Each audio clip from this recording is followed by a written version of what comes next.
If someone had told me 8 months ago that I would be here, right now, recording this video, I would laugh in the person's face. But not a laugh of joy, you know? A bitter laugh, kind of discredited, because 8 months ago I was a complete stranger to myself. My name is Gabriella, I'm 25 years old, and this is the story of how I died and was reborn in the same year. And when I say died, I'm not being dramatic. I really died. The person I was simply ceased to exist. Before I start, I need to tell you something very important. This video is not about overnight success. It's not about miracle life hack or magic formula that will solve all your problems in a week. That doesn't exist. And if someone sells you this idea, be suspicious. It's about a 25-year-old girl who was so lost, so completely disconnected from herself, that she didn't even know what her real name was anymore. Literally. There were days when I looked at myself in the mirror and didn't know who that person was staring back at me. And if you're watching this right now, it's probably because something very deep inside you recognizes that feeling. That feeling of living someone else's life, of playing a character you didn't even choose to be. So stay with me until the end, because I promise that what I'm going to tell you can completely change your perspective on what's possible for your life. And it's not motivational coach talk, no. It's a real, raw, unfiltered experience. Oh, and if you manage to stay until the end, I'll tell you the exact moment when everything changed. And when I say exact, I'm talking about the minute, the hour, the day. Because I remember every detail of that moment as if it were yesterday. In fact, it's like my second birth. Let's go back to January of this year. The world was starting, everyone making New Year's resolutions. That energy of a fresh start in the air. I had just turned 25 in December, and everyone around me was congratulating me on growing up, maturing, entering real adulthood. My mother said that I was now becoming a real woman. My friends joked that I was getting old, that I would soon want to get married and have children. But the truth, the rawest and most honest truth I can tell you, is that I felt like I was dying inside. It's not an exaggeration, it's not a dramatization. It was a physical sensation, as if something inside me was going out a little bit every day. As if I were a candle that was slowly melting, losing its own shape, becoming just a pool of wax with no identity. I worked in a company that literally sucked my soul. And I know that everyone says this about work, that it's normal to complain about work, but I'm talking about something different. I'm talking about waking up every day at 6 a.m., with that weight on my chest, that feeling of despair before I even opened my eyes completely. When you're still half asleep, half awake, and for a few seconds you forget where you are, who you are, what your problems are. They were the only seconds of peace I had. And then came the reality. My God, another day of this life that is not mine. Another day of pretending to be a person I didn't recognize, doing things that didn't make sense, attending meetings about projects I couldn't even understand why they existed. It was like I was watching my own life from the outside. It was a very boring movie that I couldn't turn off. But the worst thing was not even the work. The worst thing was the relationship. I was with a person for almost 3 years, and it was one of those relationships where you stay, but you don't know why. Not that he was a bad person, that's not it. But we had become two people who coexisted in the same space without really seeing each other, without really knowing each other. It was as if we had signed a coexistence contract, and were just complying with the clauses. He diminished me without even realizing it. Not violently, not obviously. It was more subtle. It was a comment here, a giggle there, a look of disapproval when I said something he thought was silly. And I was accepting. I was molding myself. I was becoming smaller and smaller until I literally disappeared into my own relationship. I remember that once, it was a Saturday afternoon, we were at a birthday party of a friend of his. And a girl I had never seen in my life came to me and asked, "Gabby, what do you like to do?" A simple, normal question that any 25-year-old should know how to answer without even thinking. And I was silent. Not for seconds, but for minutes. Long, embarrassing minutes, where everyone around kept talking and I standing there, desperately trying to remember what it was that I liked to do. And you know what's scarier? I couldn't answer. I literally didn't know. I had completely lost connection with myself. I no longer knew what made me happy, what made me sad, what motivated me, what scared me. I had become a bad copy of all the expectations that other people had of me. My routine had become an endless loop of mediocrity. Waking up at 6, taking a shower crying because, yes, I cried in the shower every day. It was the only moment I allowed myself to feel something real. Then I got ready, put on that functional person mask, went to work, pretended everything was fine for 8 hours, came home, argued with my boyfriend about things that didn't even really matter, watched Netflix late so I didn't have to talk, slept badly, and repeated. Holy day. And you know what's worse? I thought that was normal. I thought it was just like that everyone lived like this, that this feeling of always being out of place, always wrong, always insufficient, was just part of being an adult. I thought that those movies and books about happy and fulfilled people were just fantasy, that in real life everyone was a little unhappy, and we just had to accept it. There was a day, it was February, it was raining. I remember it was raining a lot, that I was driving to work early in the morning. It was a Monday, because Monday was always worse. And out of nowhere, in the middle of traffic, stopped at the traffic light, I had a thought that chilled me inside. If I just didn't come home today, if I just disappeared, would anyone really miss me? And the answer that came to my head scared me so much that I had to pull over the car. I was shaking. Because the answer was no. Not in a dramatic way, not in a self-pitying way, but not in a very real and very scary way. Of course my family would be worried, of course my boyfriend would notice. But missing who I really was, that wasn't going to happen, because I didn't even know who I was anymore. I had become a shadow of my own life, an extra in my own story. And the saddest thing is that I didn't even know when it had happened. It didn't happen overnight.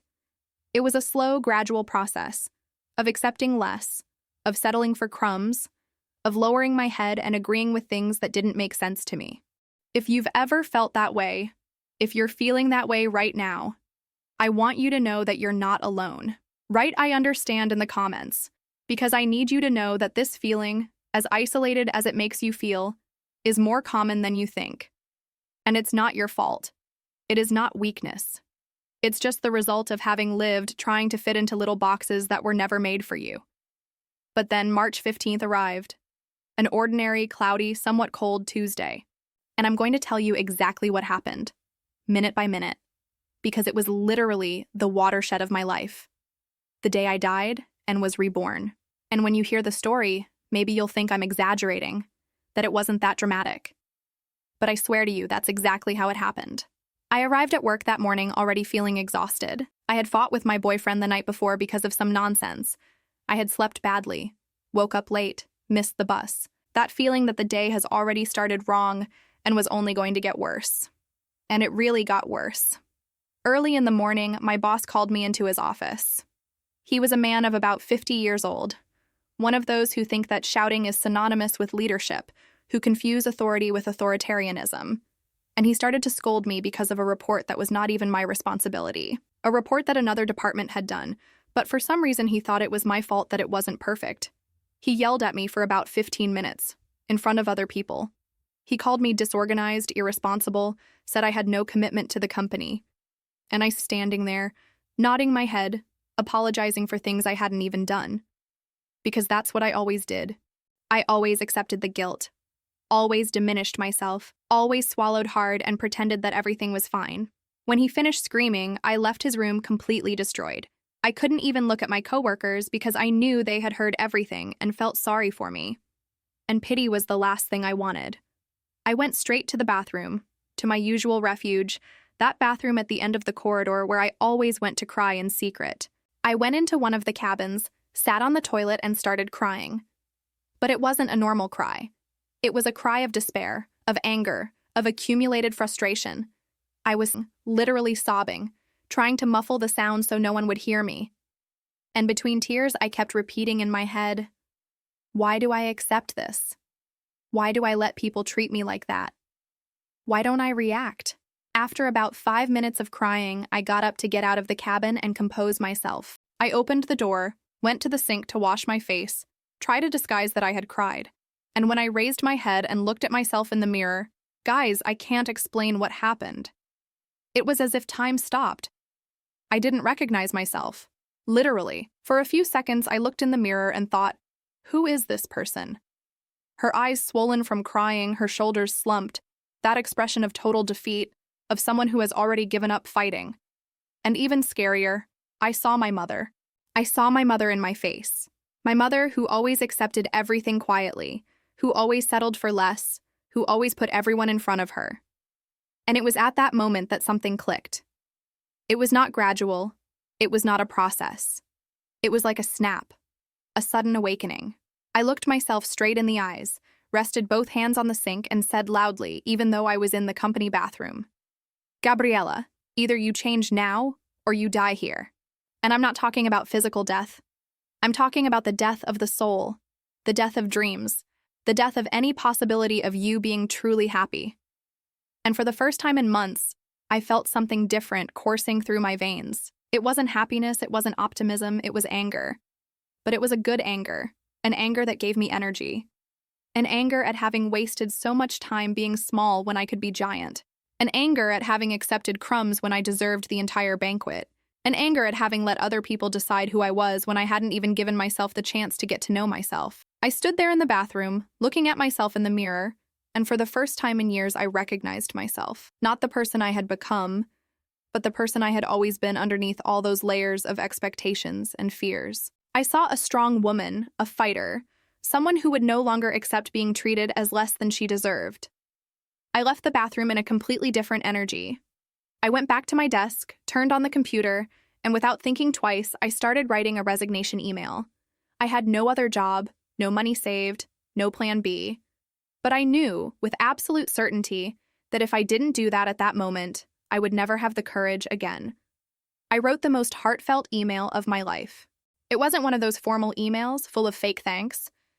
I wrote down exactly what I was feeling, that I couldn't stand being treated without respect anymore, that I deserved more, that I was quitting because I had decided to bet on myself for the first time in my life.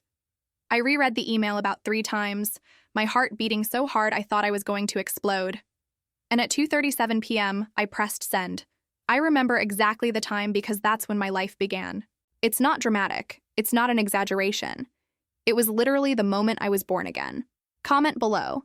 Have you ever made a completely crazy decision that changed everything in your life? Because I need to know that I'm not the only crazy person who's done this. And if you've never done it, tell me. What's stopping you? What are you most afraid of if you bet on yourself? The next 24 hours were the most intense of my life. First came the panic. As soon as I sent the email, as soon as I realized what I had done, there was that butterflies in my stomach, that feeling of, my God, what did I do? Did I lose my mind? How am I going to pay the bills? How am I going to explain this to my family? What will my boyfriend say? My boss called me into his office half an hour later. He was visibly angry, but also a little confused. I don't think he ever imagined that I would have the courage to do such a thing. He tried to convince me to go back, said that we could talk, that maybe he had exaggerated the morning scolding. But I looked at him and said, "It's not about today. It's about every day. It's about me getting lost trying to be who you wanted me to be." I left the company that same day. I grabbed my purse, my few personal belongings, and left. When I got to the sidewalk, on the street, in the outside world, I had a feeling that I hadn't had in years. Freedom. Fear, too. A lot of fear, but freedom above all. Then the pressure from everyone began. Family, friends, boyfriend. Everyone had an opinion about my life. Everyone saying that I was crazy, irresponsible, that I didn't think about the future. My mother cried. My father was angry. My boyfriend said I was being selfish. And look, I understand them. From a practical point of view, from a common sense point of view, I had really done something crazy. But do you know what was the feeling that marked me the most on that first day? For the first time in years, I felt alive. Scared, yes. Lost, yes. No ground, completely no ground. But live. It was as if I had spent years breathing with a tight chest and finally managed to take a deep breath again. That night, I couldn't sleep. I stayed up all night, thinking about what I had done, what I was going to do now. And then I realized something. For the first time in a long time, I was thinking about the future not with fear, but with curiosity. I didn't know what was going to happen, but I wanted to find out. I wanted to see what Gabriella was capable of when she stopped hiding. So I was unemployed, with no money saved, and everyone thought I had completely freaked out. What was my next step? I made a list. It may seem silly, But I took an old notebook that I had here at home and started writing down everything I wanted to change in my life. And look, it wasn't superficial things like buying new clothes or changing your haircut. It was a profound thing. I want to recognize myself when I look in the mirror. I want to have conversations that nourish me rather than drain me. I want to do something that has a purpose, that makes sense to me. I want to relate to people who really see me. I want to wake up excited about the day that is beginning. I want to sleep in peace with myself. They were things that seemed basic, but that I had completely missed. And writing those things made me realize how far I had moved away from myself, how much I had accepted to live a life that had nothing to do with me. The first 3 months were the hardest of my life. I call it the age of ramen noodles because it was literally what I ate the most. Ramen noodles, bread with egg, those foods of those who don't have money at all. My bank account drying up, the bills arriving, the psychological pressure of everyone saying that I had messed up. My mother was desperate. She called every day asking if I'd want to go back, if I didn't want to ask for the job back. She couldn't understand how I preferred to be in trouble than have a stable life. And I understood her, because for her generation, work is work. You don't have to like it. You have to put up with it. But I couldn't take it anymore. My ex-boyfriend was even worse. He kept calling me irresponsible, a dreamer. He said I had no idea of reality. That's when I realized that we didn't really know each other. He was dating a version of me that even I didn't know who he was anymore. And when I started to show who I really was, he didn't like it. But do you know what I did every day? Even on the hardest days? Even when I woke up wanting to give up everything? I would go to the bathroom, look at myself in the mirror and say, today I will be a little more like myself than I was yesterday. Sometimes it was a small thing, like choosing an outfit that I really liked instead of an outfit that I thought was appropriate. Sometimes it was not accepting an invitation to a place that made me uncomfortable. Sometimes it was just saying no when I wanted to say no. I took the few resources I had and started investing in myself, not in material things, but in knowledge, in self-knowledge. I bought books, took online courses, started, therapy. And look, it was the best investment of my life, because I needed to understand how I had gotten to that point, how I had lost so much connection with myself. In therapy, I discovered things about myself that I didn't even imagine. I found that I always had a tendency to please everyone, even when it hurt me. I found out that I was afraid of disappointing people, so I preferred to disappoint myself. I found out that I didn't think I deserved anything good, so I accepted anything. And I started doing things that connected me with myself again. I went back to writing, which was something I loved when I was younger, but that I had abandoned because I thought it was not practical, that it did not make money. I started waking up earlier to meditate, to have a moment of my own before the world woke up. I started walking, paying attention to things around me, getting off autopilot, and most importantly, I started cutting toxic people out of my life. It wasn't easy because some of these people were close. They were family, they were friends for years. But I realized that as long as I was surrounded by people who didn't believe in me, who didn't support me, who only knew how to criticize and discourage, I would never be able to flourish. And yes, I ended the relationship. It was one of the hardest decisions I've ever made in my life, because I had a history with him, because I had gotten used to the company, because ending a 3-year relationship is scary even when you know it's the right thing to do. But I realized that I was trying to fit into a box that was never made for me. He wanted a predictable girlfriend, who didn't question, who didn't change, who was always the same. And I was discovering that I was a person who was growing, who was evolving, who had my own opinions, who was not going to accept being small anymore. The conversation was difficult. He didn't understand. He thought it was a phase, that I was going to go back to normal. But I explained that that was my normal, that the person I was before was a distorted version of myself, and that I didn't want to be with anyone who couldn't love me by being really myself. I'm not going to romanticize this phase for you because it would be a lie. There were times when I wanted to give up everything. There were nights when I cried so much that I couldn't even breathe properly. There were days when I looked at the bills coming in, the money running out, the pressure from everyone, and thought, I should have stayed in a safe life. At least I wouldn't be going through this. There was a specific night, it was still March, that I woke up at 3 a.m. with a terrible anxiety crisis. The heart beating very strongly, shortness of breath. That feeling that something very bad was going to happen. And in my head, it just went through. What if I can't do it? What if I never get another job? What if I run out of money? What if everyone was right and I am wrong? But then, in the middle of the crisis, I remembered who I was before. That woman lost in the company bathroom, accepting to be yelled at for things that weren't even her fault, crying in secret every day, living a life that didn't make sense. And I thought, I'd rather be in a pinch being myself than have comfort being a stranger. And this phrase became like a mantra for me in difficult moments. I'd rather be in a pinch being myself than have comfort being a stranger, because comfort that you pay with your soul is not comfort. It is prison.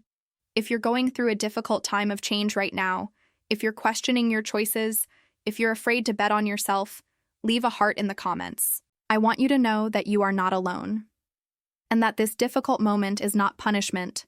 It is preparation. It's the universe preparing you for the version of you you don't know yet. The first real result of my transformation came in the 4th month. And it wasn't money. It wasn't professional recognition. It wasn't anything external. That's when I looked in the mirror in the morning and smiled. A genuine smile.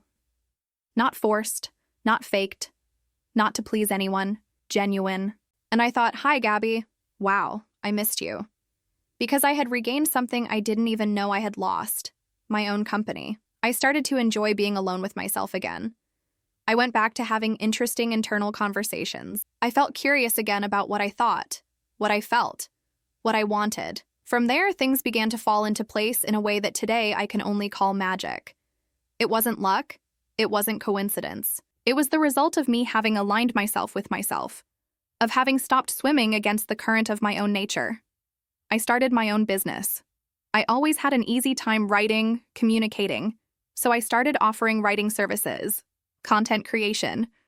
It was slow at first, client by project, but it was unlike any job I'd ever had, because I was doing something that made sense to me, something that used my natural talents, something that energized me instead of draining me.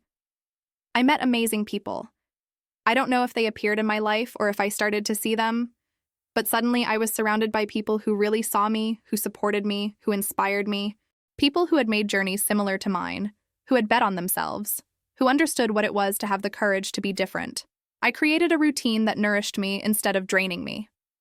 Waking up early to meditate, drinking a nice coffee, paying attention to the taste, working on projects that excited me, exercising because I liked how I felt afterwards, cooking real food, reading books that inspired me, going to bed early to wake up rested. It may seem simple, but it was revolutionary for those who spent years living on autopilot, doing things because they had to, not because they wanted to do it.